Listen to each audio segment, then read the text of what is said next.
Kaibigan, kumusta? Ito na yung mga isda na ilagay na sa drum. Actually, di ko na na-videohan ang paglagay ng isda sa mga drum.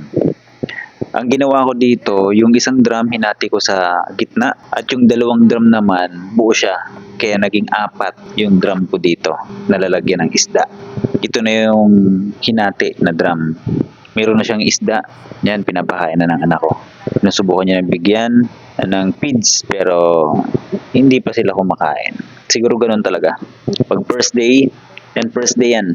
First day ng paglagay ng fingerlings sa ating drum.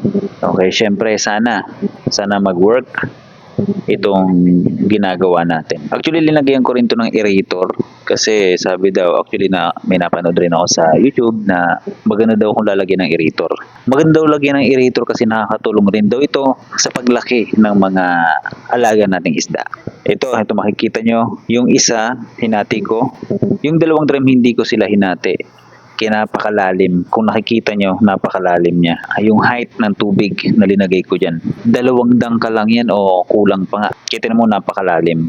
Kasi iniisip ko kung dadamihan ko ng tubig, parang sobrang lalim naman. Kaya yan. Pero syempre, along the way, malalaman natin kung ano ba dapat ang gagawin natin. Syempre, patagal ng patagal, makukuha natin yung mga dapat natin gawin sa pagpalaki ng mga Cheeto fingerlings. So yun, hanggang dito muna ang ating video. Kita-kits ulit tayo bukas.